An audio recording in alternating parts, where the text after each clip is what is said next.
But before I introduce this wonderful gentleman that you see, this handsome face, we got some words from our sponsor. Unlock your true full potential with Live to Thrive coaching. And that's life coaching. Are you ready to transform your life just one step at a time?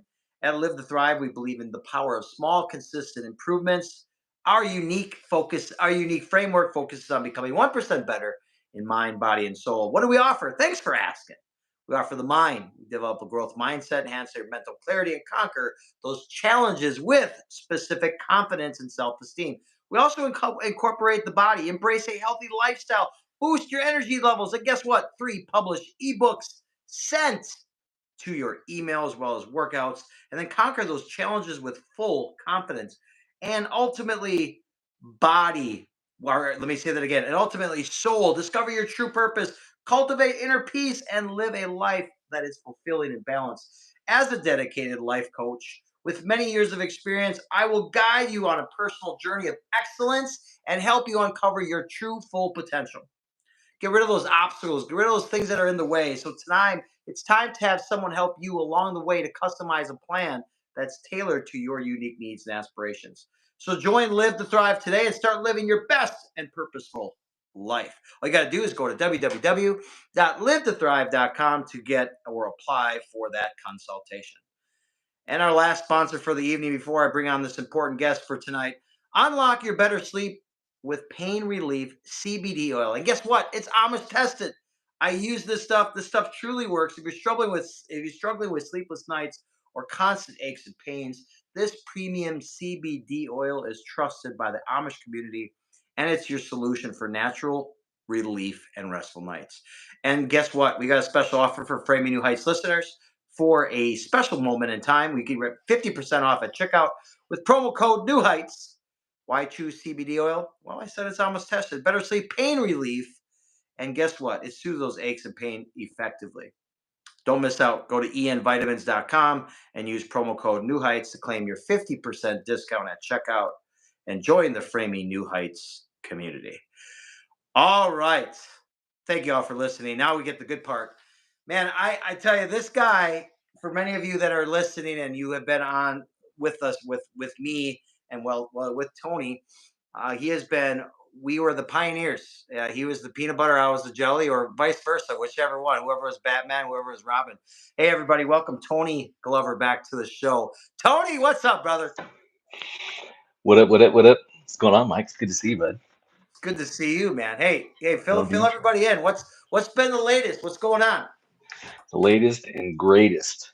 So let's see. I guess most recently I've been in culinary school. I picked up my educational journey with nutrition, which is great. So I'm in culinary school to learn more about the food prep side of things, the nutrients that go into them, different methods to help people from a holistic standpoint as well. So I'm focusing a lot on not just the food and the nutrition, the meal prep side of things, but also the recovery aspects, the mindsets, the sleep, the recovery, everything that I love about living a good, healthy, fruitful life and productive life. So that's been one of my biggest focuses recently. So, and then I've been recently super blessed to have connected with a pretty successful couple of entrepreneurs and their families down here in the Springs area who've been kind of showing me the ropes and helping me along the way of how to grow and scale a business. And that's all done.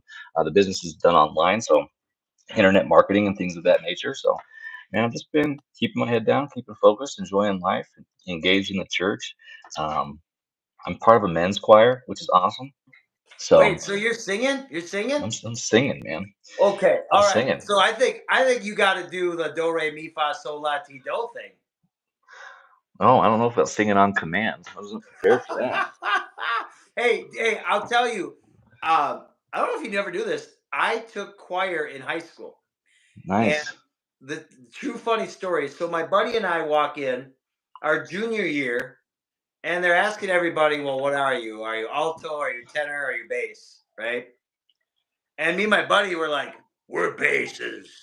We're basses." Like we're making the deep Hmm. voice bass. So the instructor then has us go in front of the class and do the do re mi fa sol la ti do thing, right? Hmm. So we're like, We're like, do, re. And then we ended up not even making it. And then they're like, oh, he's like, you guys are tenors. You guys are tenors. I remember That's that. Good, awesome. I had a, good I for had a, you. I had a similar experience, only backwards, and this was just recently when I joined this choir here at church, and so in high school, I was actually for a short period of time, I was in an a cappella group where I was the bass part, so I do the bass vocals, which is hilarious, but fun at the time. I always liked music. I got a musical family. Dad was a singer, mom's a singer. A lot of music in my family, which is great. Um, but so fast forward to when I started singing again recently, and mind you, Mike, ladies and gentlemen, the only singing I'd done over the past 20 years or so was when I had a few beers in me at the bar doing karaoke. Um, you think you're awesome, but who knows? It's questionable. But anyway, so I'm doing I'm doing my first little practice with the guys, and I was like, yeah, I think I'm a tenor. Um, and so I started on the tenor part, and one of the guys is a friend of mine, great guy named Eric. He looks over at me. He says, "You're sounding kind of bassy, man."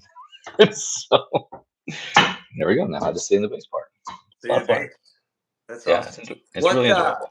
Well, let me ask you. I love it. I love it because you have been on a kind of a new journey, and Mhm. I know there was a time and a moment.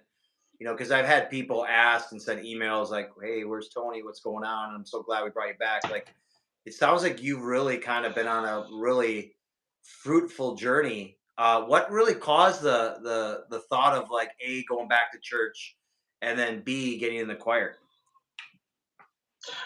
Yeah, so great question. Um, and I think it ties into, I think the topic of today, if we're going to be talking about failures and things like that, if that's still on the table, I think it ties in great with that. But I reached a point where, um, to the vast majority of people that I don't necessarily know or have conversations with on why I moved or why I kind of reset. I just like, oh, I had an opportunity for a fresh start, and I just kind of leave it at that. I decided to take it. So I had an opportunity to move down to Colorado Springs and get out of the Denver area, which is great and true. But the circumstances under that opportunity were not exactly pleasant. So yeah, I reached a really low and dark point in my life, and to the point where I lost just about everything. I lost about 90% of everything I had. Um, and so I guess the term might be to use the bottom fell out. A lot of people might understand it. The bottom fell out of pretty much everything that I had going on. So um, I don't know how many Christians or religious people you guys have. I know Mike, you're a Christian, of course, but I like the story. There's a story. I'm Catholic, real Catholic, and that's where that's the faith that I went back to practicing again. And there's an apostle Paul, Saint Paul, and the story with Saint Paul was he was not a very good man. He was he used to murder Christians back in the I think the second century or something to that effect. He was a soldier. He was anti-Christian and things of that nature. And the story goes that one day he was struck off his horse by a bolt of lightning, and he was blinded. And God essentially said, to paraphrase, "You work for me now." you know. And so at that point, he was used as an instrument to help um, spread the Christian word. And so the parallel that I draw to that in my own life is that I reached a point where I had done everything my way for a long period of time. Mm. Um, I've been banging my head up against the wall. I can be obstinate. I can be stubborn. I can be hard headed, as I'm sure you well know. It's probably why we get along a little bit. So it was a humbling experience, and obviously I'm not relating and identifying with the murdering Christians portion of St. Paul's St. Right, Paul's right. story of this. But what I am saying is that the bottom fell out of my life, and I think that was my St. Paul moment where God said, "You work for me now." And so I turned my direction of my life over to that. And so I picked up the faith, and I put my focus on developing that, becoming a better person, and following that route to move forward and to Yeah. elevate my life. And I'll tell you, all the years that I spent, that was in a lot of ways looking for uh, worldly stuff, physical, material stuff, whatever. Get being jacked and fit and all this different stuff, and all these different other things, which are still great. Don't get me wrong, being healthy and being fit, I think awesome endeavors. But my focus was more on me, and it was more on the world, and it wasn't on who gave me these talents, who gave me these abilities, and who gave me the opportunities to help people. And that's God in my position. So I shifted my focus. I started doing better on that front. I went back to church, and I've been focusing on developing the spiritual side of things. We talk about this mind, body, spirit, and I was really lacking in spirit. My mind was awesome, but then that actually started to fail, right? Health was great. That started to fail. The missing component, in my perspective, in my experience, was the spirit. And I think we need to have those three Yeah. components dialed in. And if you don't, if you think about a three-legged stool, three-legged chair, what happens if you remove one of those legs? Oh, that's a great You analogy. you Yeah. fall over, right? Yeah. And so I inserted that component. I heavily developed. I'm a student. You know that about me. I like to study. I like to learn. I like to grow. That's one of the reasons why we're here doing this. So I applied that to the spiritual aspect of my life, and it's been an incredible journey so far. It's been just a year or so, and still a long way to go. Of course, the journey never ends. There's always what's next, of course. But it's been incredibly humbling. I'm grateful for it. It's given me a whole new perspective, and yeah, as the saying goes, to sound cliche, lease on life, so to speak, and it's a different perspective on how to go about living. Um, and yeah, that's been great. And the church thing was just kind of a some of the guys I'd known, because the church community is very small here in the Front Range, place where I grew up going in Denver, and then down here in the Springs, very small. So I still knew people, and I'd go every now and then, like Easter or Christmas or whatever the case is. So I still, again, knew some people. And after I started making that more consistently, they just started asking me, "Hey, you should join the choir with us." And then after the second two or three times that they asked, I was like, "All right, you're asking me for a reason. I'm being asked, so let me give it a shot." And so, yeah, that's been cool. So we do uh, we do some specifically men's choir, not every Sunday, but every so often. And then I also helped start up a men's discussion group where we have just a group of the guys from the community, from the parish. We meet once a month and we discuss manhood and spiritualness from a spiritual and from a doctrine standpoint. And it's actually been really cool. I've been able to do that. So that's my story. I hope Yeah. that answers your question. Yeah, no, Tone, it did. And and for our listeners out there, today's topic is failure as fuel, how setbacks really drive success. And Tone, here's the thing, and I'm full of amazing, I call them amazing setbacks because I think we often think failure as the opposite of success. When it really couldn't be further from the truth, right? Because I think failure, I even hate using the term failure. I think it's you don't win and lose. Lose is so synonymous with failure. I always say, yes, you can lose if you constantly don't create the change, right? So I see it as the losing or the failure is the learning piece. Like, what did I learn from this situation? Every setback, every stumble, is just an opportunity to see how bad you truly want to measure, if you want to call it success, a prominent light. You had mentioned you were missing, yeah, I call it purpose, right? Like spirituality is so intertwined with our, like, it's my model, that, Tone, mind, body, and soul. Like, it has to be connected for you to find purpose.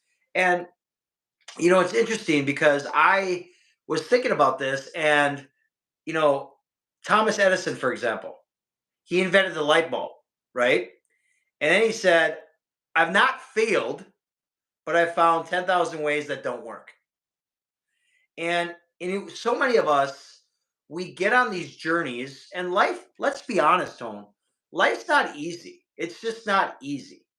And you're going to stumble and you're going to fall.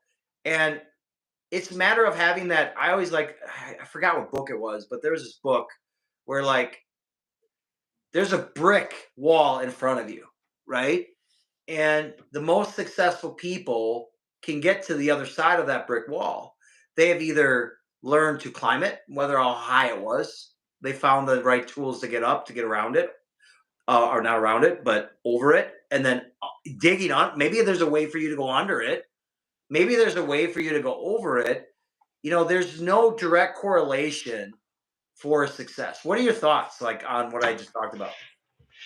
I love the Thomas Edison quote. That's probably one of my top three failure quotes. Um, I only found 10,000 ways to not do it. Yeah, My other favorite is Michael Jordan, who said, I'm paraphrasing. I don't have the exact quote pulled up in front of me, yeah, but I know what you're you know saying. that that's my guy. You know that's the goat. Sorry, all you LeBron fans, but it is what it is. um, but he says he was talking about how many game winning shots he'd taken, how many free throws he'd missed, how many times he'd been trusted to take that game winning shot and missed it. He said, but he ends up with saying, and this part I know. He said, I failed over and over and over again, and that's why I succeed. Mm. He's willing to take the shots. And you also look at you can just look at other examples, like for example, Brett Favre had the highest. They used to call him a gunslinger. He had the highest amount of pass attempts in a season for a long time. I don't know if these records still hold or not, but for the longest, he had the highest amount of passing attempts. He also had the highest amount of completions, but he also had the highest amount of interceptions, which are the not good stat. Yeah, People like to look at that. They're like, well, he had the most interceptions too, and that's why he sucks. I'm like, well, look at the other stuff. He was willing to throw the ball. He was willing to lose. He's also a Super Bowl MVP and a Hall of Fame quarterback. You know what I mean? yep, But what I was hearing you say about the wall, and you can go over, you can go under, you can go around. I think my brother, um, he was a Marine, and he used to say similar stuff. Um, you break it down, go through, over, around, under. yeah, But yeah. and for me, for the longest time, you remember my one of my mantras was, "There's always a way forward." There's always a way. Yep. Um, yeah, there's always so, and if like you mentioned at the beginning too, I fully agree with that. That failure is not the opposite from success. It's it's what you need to do in front and that's on the way to success. Yeah. 'Cause you have to go through failure to success. You don't go the opposite direction. And we get hard and we get calloused on the way. We get more resilient on the way, you know? Um, and so one of the things that I had pulled up as well in regards to that in in James chapter 1 verse 2 to 4 it talks about, consider it pure joy, my brothers and sisters, whenever you face trials of many kinds, because you know that the testing of your faith produces perseverance. Mm. Let perseverance finish its work, so that you may be mature and complete and not lacking anything. We need this stuff. You- It's not supposed to be easy. We're not supposed to get our way all the time. right. You know.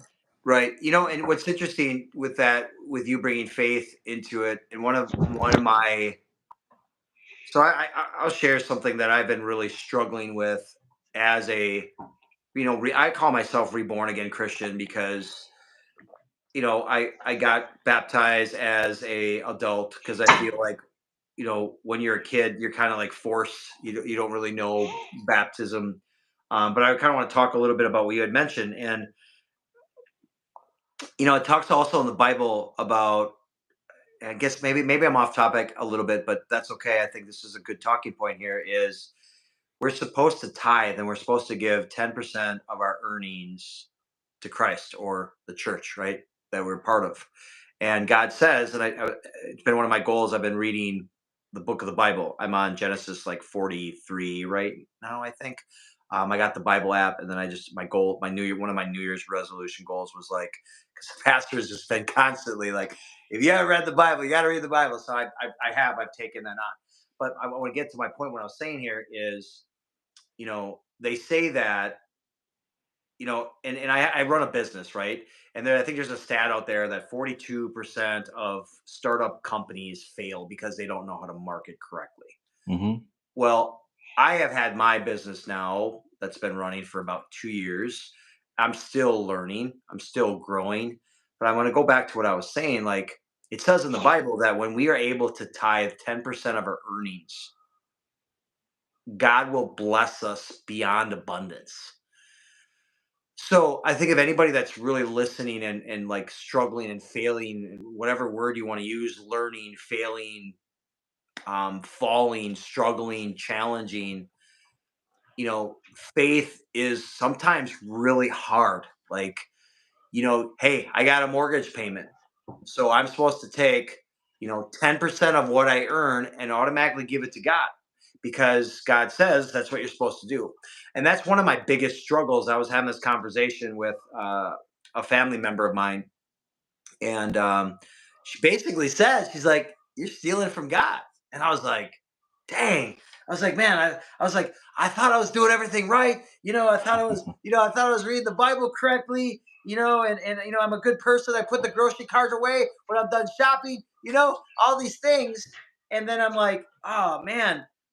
But I want to just say this to relate, get us back on track here, Tone. The ones who push forward despite failures, right, are the Hmm. ones who generally make it, right? And Yeah. and then redefining failure, redefine it. So my struggle right now, my failure is not getting to 10% of what I make to God. So what's your stepping stone, right? What's the step? What can you at least start to gain traction or momentum? Does that make sense? Yeah. 100%. I mean, it's and what I've been taught on that too. 'Cause listen, I understand, dude. Trust me. A year ago, I was broke. I was less than broke. They say like there's a lot of different. There's like some steps to being financially well. And there's like survival, stability, growth, and then whatever the last one is, you're able to like sustain or give back or something to that effect. I'm butchering that, but Yeah, but one of yeah, my mentors like to say, so you're at a level before survival, but like that was broke, right? And so I had a similar thoughts about what you're saying. I don't have money to give. yeah, yeah, And so what was great about the community that I'm in, they were like, well, donate your time, your skills, your abilities. There's stuff that needs to be fixed around the church. When you have time, come help, just help out. Give of yourself, right? Give of your time, give of your strength, whatever talents or value that you can add and provide to support. Do that. Start there. yeah, You know what I'm saying? yeah. Give what That's you a good can. point. It is, you know what I'm saying? And if you're doing the most and the best that you can in any given, this isn't even a faith aspect now. This is just general blanket policy. If you are Yeah, giving the best and the most that you can, given your current situation, capabilities, resources on hand, whatever it is, then what more can you ask for? You know what I'm yeah, saying? yeah. So yeah, so I started volunteering whenever I could, or answering yes when they said, "Hey, this needs to be taken care of. Can you help out about it?" I was doing handyman work around the church. I I was remember that. offering, just just being available to be of service. Yeah, And then now, a year later, when I'm gaining some traction back on my feet financially, and I've made some progress, yes, now I can start coming from my coffers. You know what I'm saying? But you can't pour from an empty cup either. hmm, So I understand. yeah, I hear that yeah. quite often. But um, there was something else that you had said in there too about getting on track with failure, and I forget what it was, and I apologize. But No, that's okay. Um, if you think, just shout it out. But there's yeah. a interesting study that I found, and I'm reading it. I apologize. I'm not looking at the camera here.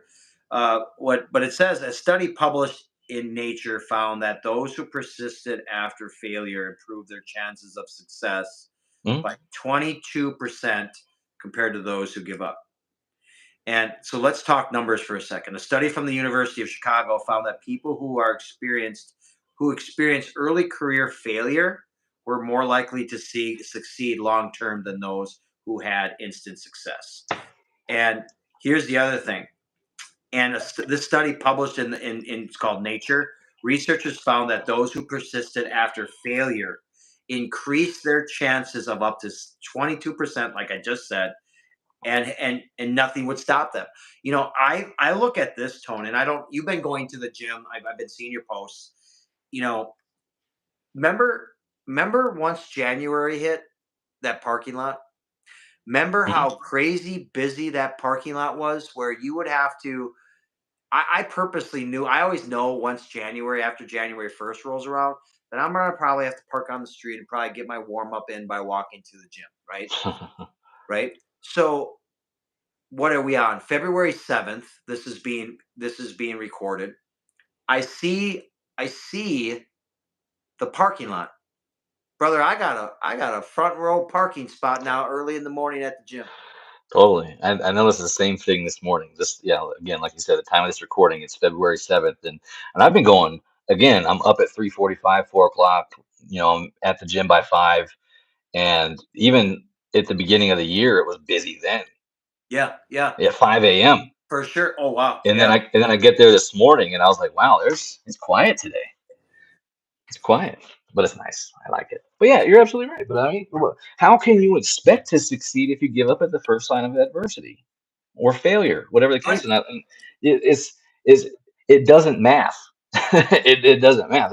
There's going to be hardships and failures. And then I like what you mentioned. I think I heard you said, the way I heard it anyways was, let's look at our relationship to failure and how you define it. That's good though. Yeah, go in You there. know, is it, the best way that I've heard that was taught to me was, it's only feedback. Yes. It's just feedback, period. And if you take that kind of learning and inquisitive approach to it, then you become, then that can be solvable. And then I think where a lot of folks get into trouble, and again, I'm guilt so speaking from experience here too. After so many times of, man, I've been in sales, I've been on my entrepreneurial journey for the better part of 7 years or so, consistently. You know, I've done it many times in the past in other areas too, whatever the case is, but just in recent time, it's been sales and entrepreneurial. And after a certain period of time, getting your proverbial teeth kicked in, it gets hard to keep going for sure. The negative chatter can come into play. You start internalizing it, and it stops going from I have failed to I am a failure sometimes. Wow. And then that stuff, and then you have all the bills and stuff that we're talking about piling up, and you're just not seeing the fruits of your labor. So you start losing the faith aspect of this is going to work out. We tend to overestimate our our our drive and our capabilities and our talents and our vision. We tend to underestimate the timeline and the work that's going to go involved in making it actually be successful. And I did some research on the entrepreneurial aspect of this too in recent years. Again, I don't have it pulled up in front of me, but it's something like successful entrepreneurs, by the time they actually make it forward into going into that direction, is like they're on their eighth to 11 iterations is where they're at, like failed businesses before they actually hit. So they've had this idea, this startup, this, that, the other startup. And by the time they actually make some progress that's fruitful, they're on their eighth to 11th on average Yeah. set. You know what I'm saying? So Yeah. it's part of it in everything, you know, and it's only, if you look at it as feedback, then you can learn. And what I look to look at it too is I was thinking about, how we can speak about this in a way that's relatable. And I like maps. I like no, the word's escaping me at the moment. But if you think about a map, right? You got a destination that you're heading to. Let's call New York. Where's your starting point? Because that matters. You might take a totally different route from LA or Miami, Hmm. or as you would from Seattle. You're not going to take the same exact steps to get there. So there's many similar routes to the same destination, but it just depends on what your starting point is. And the starting point, I mean, and then from there, your route is going to be, what strategies did you implement? What actions did you take? What methods did you use on the way? And if you failed in something, then you can look at those things objectively. This is how it makes sense to me, right? And were you taking mentorship along the way? I think that's where a lot of folks get tripped up, myself included, is where are you taking your mentorship and guidance from? You know, or were you at all? Which is actually another biblical. I actually found that in spiritual reading too. Like, it's arrogant and egotistical for us to do things on our own instead of Oh, taking the advice of people who have actually done it you're preaching. successfully. Is important. Successfully is important. Because how many times do we have an idea or a goal or an objective, and the naysayers come in and be like, "Oh, well, you got to watch out for this, that, and the other." And I tried that, but I didn't make it. Whatever the case is, they kind of Yeah. seed doubt into you. But they might be trying to protect you or mean well. But is that the best person to be taking advice from, or would it be more beneficial to be taking direction from somebody who's done what you've done successfully, and then from there, not just successfully, but maintain that success over the long term? I think that's important too. Oh, I like that. You mentioned the destination, and one of the things about what people tend to forget though too during that travel process is there's going to be a lot of detours. There's going to be a lot of detours. There's going to be a lot of roadblocks where you're going to figure out, okay, well, there's this roadblock now. How am I going to get to this point? Hmm. Where am I going to go from here? How am I going to get around? And now that roadblock, that detour is going to take you longer to get to your ultimate goal, right? You Sure, know, go ahead. but I think at the same time, it's also important to differentiate between the roadblocks and distractions. Ooh, The yeah, distractions definitely make delay your progress. Taking it, sometimes good distractions are still distractions. They might be they might be worthy things. Helping somebody who's in need. Sure, that's a good thing, but it is a distraction at the same time. It is taking you off your course for a period of time, and so you just got to use your discernment on what's a healthy distraction and good distraction, and be able know what to say yes to and what to say no to. And then obviously the not good distractions are excessive, social events, not being focused. You're doing too much rest and relaxation, and you're not doing enough to earn that rest and relaxation, for sure. or the phone, of course, big electronics, all these different things. Families are a distraction. Again, good distraction, but they are. It's just something to be aware of. So about your environment. But then the setbacks and roadblocks, like you're mentioning, yeah, it could be, you're running into technical issues, you're running into logistical issues, you're running into all these different things. That's how it makes sense to me. Roadblocks. Yeah. Or maybe you have a health issue that comes up, that takes you off your game. Mhm. These things aren't good, bad, or indifferent. They just happen, and they can be unpleasant, and they can take you off your path. But again, when these things crop up, and they're likely to, because it's life and nobody escapes alive, Right. you know, For sure. it's are you committed and are you focused and driven enough to stay the course in light of these type of things? And with that, do it two tone. And I love what you mentioned. You mentioned mentorship. I cannot agree with you more on that. We all need mentors. I always like to say coaches need coaches. Hmm. We've talked about that. Think about LeBron James, Michael Phelps. I mean, you mentioned Michael Jordan as the GOAT, even Brett Favre. All of those individuals that you mentioned all had coaches. They all had mentors. And in fact, I want to talk about a couple success stories. Oprah Winfrey. She was fired from her first TV show. And look where she ended up as a influential media expert or whatever you want to call it. I think it was Michael Jordan, right? Michael Jordan was cut from the varsity basketball team. Granted his sophomore year, but he was cut from the varsity basketball team, and look what he ended up being: six Hmm. rings. Ultimately, the goat of all time. And I think it was the other one was that I could think of was J.K. Rowling. He faced multiple rejections before Harry Potter became global phenomenon. So the point is, I mean, we can list all these people. I think it was Colonel Sanders didn't become successful with his franchise tone till I think he was in his 50s. Maybe even I think it was early, maybe 60. I My think it point might have is, been '60s. Yeah. yeah. My point is it's never, y'all, it's never ever too late. It's never too late for whatever goal, whatever dream, whatever feeling you have to create that and know that. And you know, gosh, I'll just say this, Tone, before I kind of slip it over to you. Running my Live to Thrive business, I have people that come in and they question, and sometimes you riding a wave and you got a lot of success that comes in, but then there's also times where you're vetting and you're bringing in potential clients, and then it's the no, right? It's I can't, or I don't want to, or I don't have the money to do so because A, B, and C are more important.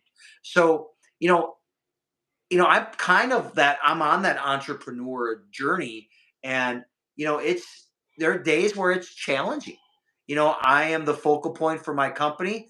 I I got to know how to market. I have a coach that I'm working with.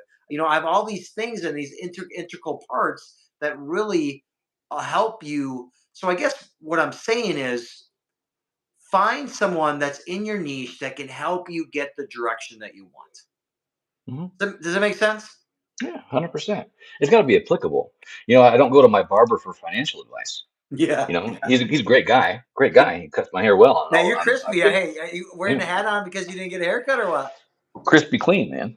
Oh You yeah! know, Wow, look at that! Look at crispy that! clean. Look at that! I saw. But I think I saw your picture on the. Yeah, you look good, bud. I appreciate it, man. But yeah, he's a great guy. We talk about a lot of cool things, and he's successful. He's got a couple different businesses and whatnot. But that's the nature of our relationship and conversations. Don't center around financial advice, you know.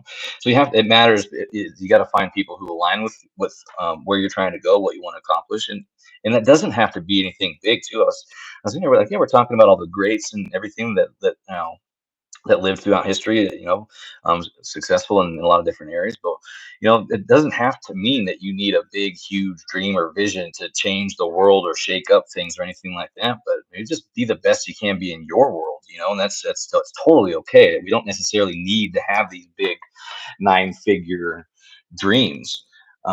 But what's cool is too, one of my mentors, he sits on the board of an $8 billion company that's been in business since 1972, and he's maintained success in that realm. And he's very fruitful in his life, and you can tell he's become a friend of mine in business and family and socially and everything of that nature. But his initial goal wasn't to be on the board of an $8 billion company; it was just to get out of school debt. So honestly, sometimes and I had to learn this too. Sometimes we set these big, huge, lofty goals, and I Mm. think in a lot of areas, for me, this is how I've been built for as long as I can remember. When I was a kid, I wanted to be in the NBA like Mike. Again, '90s kid, grew up watching Mike. I want to play pro ball. Um, when I was in high school, and I was playing football. It was, I want to be the NFL. When I went into the Navy, I want to be a Navy SEAL. I've always had these big visions, or like I've always wanted to be towards the top of whatever I was doing. And I think in a lot of cases, I'm glad that I have that in me. I think that's for me. I think that's great. But at the same time, we can get too focused on the huge outcome, and when we're not seeing enough progress here at the starting point and at the beginning of the journey, we can get disheartened really quick. Because then that self doubt starts creeping. But so what has worked for me in regards to this is setting those attainable small goals. Like it's good to have an overall big vision for your life or for your family. And again, it doesn't have to be world changing. It's just big for you, you know. But it's important also to then focus on the immediate next steps, the immediate small goals. So then you can start stacking a history of wins because the small goal is much easier to take. One step is easier to take than 10 miles.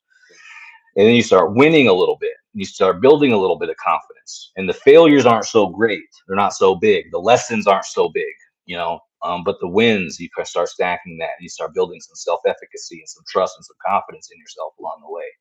And you learn and you grow. And the failures are, small at that point. Your learning lessons are smaller. And then you have a mentorship involved who you can be like, hey, I tried this, I did this, and then this is my this is what happened. I feel like I missed the mark, or I didn't quite achieve that. Or what are you seeing? What perspective or feedback maybe that you can give me on that? You're just asking for perspective and wisdom, which is another biblical principle about seeking wisdom. You know what I mean? So all these things come into play. And I wanted to before I turn it back over to you, Mike, I just wanted to kind of go into this a little bit about again our relationship to failure, and a couple questions that I had put together when I was preparing for this. Again, I'm super excited to be here. Thank you. I've been looking forward to this since we talked about it. So thanks for I having can me on. tell, man. I love it. I love it. I just love to listen to you. I miss you, buddy. It's good to see you. Um, when did your negative or our negative relationship with failure start? How go back into your childhood maybe and be like, so when did do you think maybe you developed an apprehension or an aversion to failing? When did you decide or when did you learn it was a bad thing? Some of us may have had strict, overbearing parents that nothing short of an A was acceptable, you know. Um, Coaches, teachers, whatever the case is, we kind of often grow up in a pass or fail kind of of environments and societies. And I'm not saying that's good, bad, or indifferent. I'm just saying stating objectively. But is it also, I think the question to ask, is it helpful? You know, so the quicker I think that we can be celebrated for failures. I've had kids that, or not kids, but I've had friends with their kids. They would like applaud when they'd fall down instead of like running up and, Mm. being all worried and scared. Now the kid, and I learned this from somebody I was learning some psychology from and mental programming from and subconscious interaction, all that stuff. I was going down the rabbit hole. And it's a cool rabbit hole to go down. But now, and so I don't know what it's like to be, a parent. So I don't know what that's like to maybe have that that instinctual maybe reaction to help or come to the rescue, or I'm an uncle, you know, that's great, but I don't have that parent relationship. So I might be just speaking up the wrong tree. But what was told to me was that people I was talking to were parents, and it was like, if we react in such a way that makes our kid feel afraid for what they did, even if they're not hurt, they're safe, everything's well, they just kind of maybe fell down on the carpet, something like that, right? And they might look up in fear. But instead of being worried and oh my gosh, are you okay? Now you're kind of imprinting that fear response on them. So now we're almost teaching them to be afraid in that regard. But so I had a friend who took the approach of anytime there was a failure or a boo-boo or something, like knock down some stuff unintentionally. Of course, kids are going to be rambunctious sometimes and mess things up, whatever the case is. They would like applaud and they'd make a big deal about it, and they'd like have a little happy dance around it, that failure's okay, falling down's okay, like you're not hurt, you're okay, you can go play now. It's in kind of imprinting that. I was really intrigued about that. What are your thoughts on I love it. I mean, wow, you said a lot of good things there, Tone. I think of analyze, don't personalize. Like, don't that? personalize over what went wrong instead of seeing a reflection of what your self worth is. It's going back to your self worth. You know what? I'm okay. I fell. I got a boo boo or whatever. I am a parent, and I could talk about what you just said, and I agree 110%. I'll give you an example. My daughter recently had a report card. She brought it home. Now they don't do A, B's, and C's yet until middle school, I think, at her school. But they do, like, I think it's distinguished, um, satisfactory, and then growing. I think growing is considered the lowest. So she got some S's, satisfactory, which is like you know satisfactory, I guess. Hmm. Um, and she's like, Dad, I just don't understand. I go, you know what, honey? I go, did you do your best? Yeah, Dad. I work hard every day, and Tone, I have I am I literally gloat about this because my daughter. I don't have to tell my daughter to do her homework. She will do it. She comes home and she does her homework. She'll be like, Dad, you got to sign this. I did this. Dad, you got to sign this. I did this. Oh, okay, cool. Dad, I need a laptop to do this. So I love what you said, because and oh, I want to. There are parents out there though that say you cannot get anything better than an A. Man, you are setting your kids up for multiple failures. So when they don't achieve that A, now their parents not happy with them. They don't get to go to the mall or go roller skating with their kids because they didn't get the grade. My Hmm. conversation was at the dinner table when we had that with my daughter. I was like, "Honey, you did your best, right?" Yep. I go, "You know what? If that's your best, that's all Dad can ask for." And you're not going to be the best in everything you do. You're not. We're humans. Michael Jordan. Let's talk about Michael Jordan. Michael Jordan, because after his father died, he wanted to go play baseball to make his dad. He was a horrible baseball player, right? He was horrible. That's my point. One of the greatest, one of the goats of all time in the basketball sector wanted to go play baseball. He was okay. He was okay. But he only got on the team because of his name. So my point to what you had said, I really like. Yeah, like when kids fall, man. Like, I don't want to put anybody on blast here, but I have a girlfriend, and we'll go to sporting events, and her son is 8, and he'll fall. Oh my gosh, is he okay? I gotta go. I Babe, you, he's good. He'll be all right. He'll be all right. But I know because there are parents like that, and I think some of the term, and correct me if I'm wrong. I think that's what the term is called, helicopter parents, right? That's what came to mind. Yeah. Yeah, yeah. But no, I'm in full agreement with you because I think we have to teach. It's okay to fail. Hmm. It's okay to do that. I want to say this really quick, Tone. I grew up my life story, and I shared some of that, but I remember this distinctively. I must have been in fourth grade. I was doing math. I was never very good at math. Hence, my daughter's not very good at math. So I remember sitting at the table doing this homework with my mom, and I remember getting the wrong answer, dude. And my mom would slap the shit out of me, like in my face. And then I'm like, you know what I mean? That really deep, like Hmm. that, dude. You know how traumatic that was to to not be able to, you know, think that okay, if I do something wrong, I'm gonna get slapped in the face. That's a problem because life slaps us in the face the whole all the time. I mean, you talked about it. You were at low of low, man. Hmm.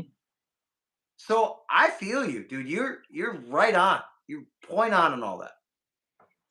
I appreciate that, man. And thanks for sharing a little bit about that. I think you're spot on about that.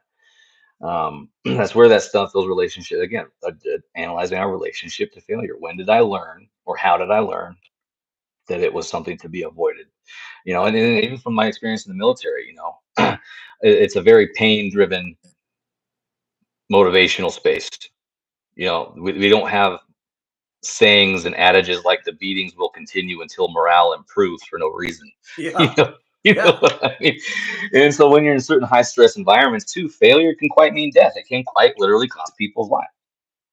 You know what I mean? And so so you have certain your compass and your association with these things can be appropriate for certain situations.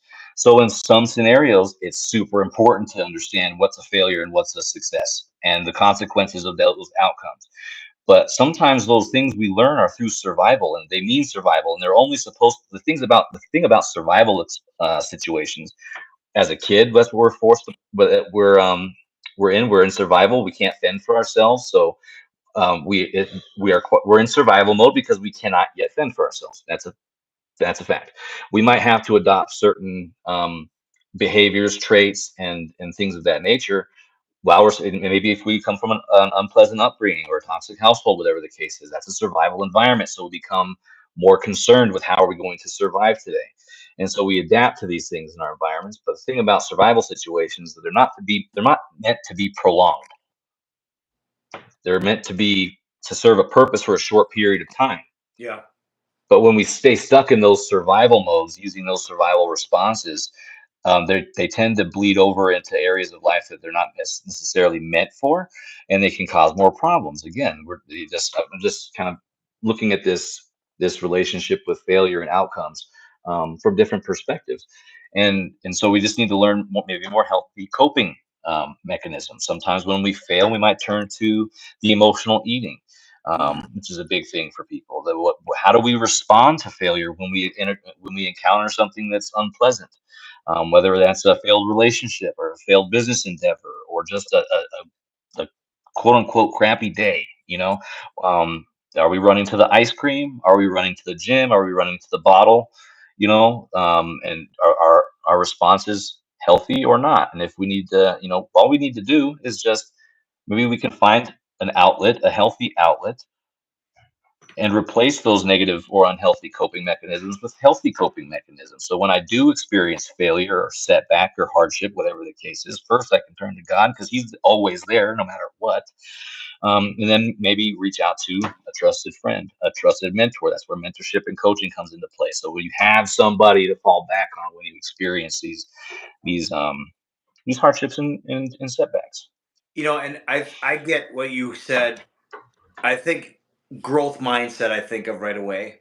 You got to adopt a growth mindset. Here, and I'll get into what exactly that means for a second. There's a psychologist, I think her name was Gerald Dweeks. She showed that research shows that those that view failure as learning experiences are more likely to achieve long-term success. Mhm. And that's where that key to resilience is, right? I talk about resilience, and then when you are able to overcome hardships over and over and over a multiple amount of times, you develop a term called anti-fragility. And then Mhm. that then when you have that ability to stare the resilience that you built into yourself, you can truly embrace challenges and almost like laugh at them because you know what? It's part of life.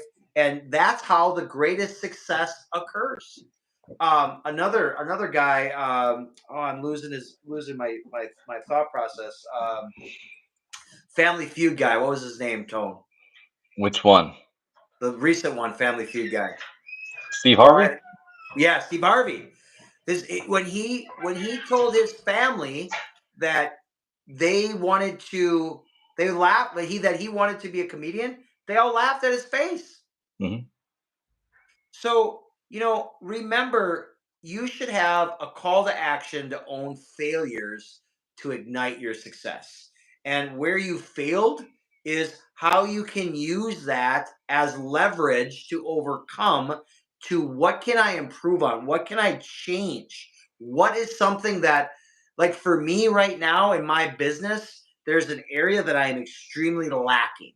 And I know exactly what it is. I can either pay someone or figure it out on my own. Now, if I figure it out on my own, it's going to take a longer time.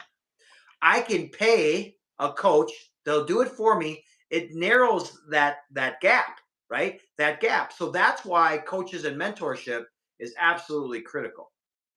Because time, we all get the same amount of time, Tone. We all get 168 hours in a week, you know. But everybody always says, "I don't got enough time." And my response to that is, no, you don't know how to time manage. I agree. My response to that is similar. It's not that you don't have time; it's that you don't have control of your time. Yeah, You know, absolutely. the average American spends like between 2 and 4 hours scrolling on social media every day. If you work a 9 to 5, that's 8 hours, right? And you've got from 5 to 9 for whatever in the evening, but you've also got from 5 to 9 before your 8 hours, and that still leaves another 8 hours for sleep. You know what I'm saying? So it's just perspective, and we get it. You know, especially when you're not tracking, it's like budget. You know, I view time and budget very similarly. Time and finance, right? If you're not tracking your spending, it's hard to know where these gaps are where why am I always broke? Well, have you tracked your funding, and you find out that you've been spending two, three, six, $20, whatever a day on certain things that aren't bringing you any return or anything like that, and you find out that you have some gaps in the bucket that you need, or holes in the bucket, right? Same thing with time. It's a skill, and the good thing about that is instead of saying I don't, you know, get into problem solving mode. Like, okay, I know I'm not managing my time well. Yeah. Okay, that's a problem that can be solved. It's a time management issue, not a personal issue. I'm not barred by any means. And what I've been learning too is that the more that I do, or the more that I set out to do, the more I find that I can do. Mm, Like you just start turning into more high speed, like load the plate. It's like some of the most successful people in the world are the busiest people in the world. They might manage two or three different companies and be on the board of other companies and have a nonprofit and a family and they're just packed. So they have to be efficient. mm, They have to manage their time well. yeah. They have to do these things out of necessity. And so, but when you have those skills and the guidance that we're talking about as well to be able to implement systems on that, then you're able to do things. One of my favorite, I think I've talked about him before. One of my favorite humans in history is um, Bruce Dickinson. He's a lead singer of Iron Maiden, a hard rock heavy metal band from the 70s and late 70s and 80s, and they're still active today. Lead singer of one of the most popular metal bands in history, has his 747 pilot's license. He's a doctor, a professor, a cancer survivor, a family man. His list of things is like incredibly long, all while he's been touring for the last 50 years. It's like, how do you manage that? It's incredible what we can accomplish, um, if we give ourselves the right opportunities and the right mindset, and to do so. I don't know. It's pretty inspiring when I look at that type of Yeah, stuff. But it's incredibly inspiring. And there's a Bible reference too, and I just read it today, and it talks about, if you have faith the size of a mustard seed, you can literally move a mountain. mhm, Like imagine that for a second. Yeah, we see miracles that happen in our lifetime, and Jesus healed the blind, he healed the sick, he healed the crippled. But think about that for a second. Like, even from a perspective, I think, of success, I truly feel in my heart you cannot be successful without understanding your purpose in life, without direction of, Mhm. in my opinion, Jesus Christ. You know, I think that's got to be the foundation for your relationship, for your entrepreneurship, for your career, wherever you're at. I think that's the vital piece. And honestly, for some of you that don't know how, you can reach out to myself. You can reach out to Tony. Tony will probably plug his stuff here in a second. I think he sells some supplements too. I'm excited to hear about. So yeah, Tone, how do you want to finish it out today? Well, should we finish it out? Are you gonna be editing all this stuff? So are you still doing editing? Or are you gonna run it? Are you gonna run it I think live I'm like just gonna this? run it. I think I'm gonna Just run it. gonna run it. Hey, cool. I like it. Um, well, I know we covered a lot of good ground today, and everybody's situation is different. That might be listening to this, and so by no means is any of this meant to be crass or dismissive to anybody's individual situations. Again, we all have different goals. We all have different things that we're trying to get through, or manage, or experience, or get to in life. And we all have our own individual situations. But there's a starting point. You just have to believe that you can. You've heard me say it over and over again. Is what's his name, Henry Ford? Whether you think you can or whether you think you can't, you're right.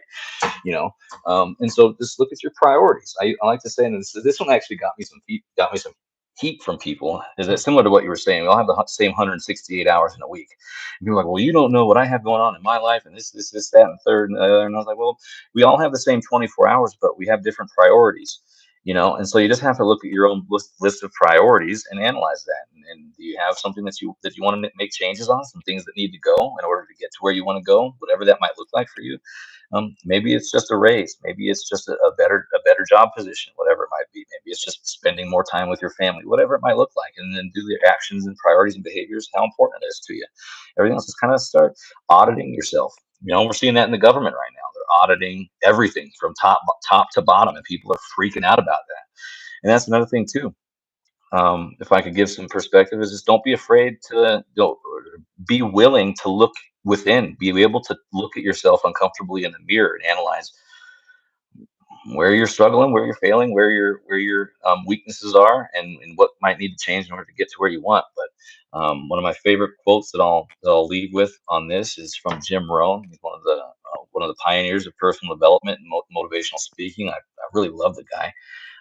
His One of my favorites from him is, if you think trying is risky, then wait till you get the bill for regret. So don't let the fear of failure stop you. It's part of the process, and it's good. And my own personal um, mantra and my mindset around that is, failure makes me better. Mm, Give me the smoke. I want all of the smoke. I love it. At the same time, be careful what you wish for. Yeah, right, right, for sure. I like what you said. I like to tell everybody, self audit yourself. Begin to do a self audit of yourself, where the areas that you need help in. Maybe it's time management. Maybe it's, I need to spend more time with my family. Maybe it's more money, whatever it might be. And then how are you going to get to that process? What are you going to do? What are you going to do that you've been doing that you can do differently, that that'll create that change? Um, and hey, Tone, before we go, I know you are a supplement guy, and I know Mhm. you're working with somebody right now. Can you plug your business right now that you're doing? Go ahead. Yeah, absolutely. So, shoot, I'll just be straight up with it. So, I started up an Amway independent business ownership opportunity, and I work exclusively with the largest and oldest organic natural supplement line in the world. It's privately owned. We own over 6,000 acres of organic farmland. Some of the best that you can get on the market, in my opinion. And that's not even just my opinion. There's some data to support that as well. But all organic. You can trace. What's really cool is that you can trace everything from seed to shelf. What I mean by that is you can know exactly where your batch of your order, let's say it's a multivitamin, okay? Um, you can trace that specific order from where it came from, what farm it came from, everything. So you know exactly what's in your product. We submit ourselves to some of the most stringent third-party testing, which is uncommon because, as you know, in the supplement world, things aren't regulated, by the FDA, which that's questionable governance and oversight, anyways, with the FDA. But what I'm saying is, there's no standardization in the supplement industry. So you get a lot of folks that might pop for drug usage or banned substances sometimes, and if you're taking certain athletic or sports performance supplements, we don't have to worry about that. The foundational health supplements are great. It's a company called Neutralite.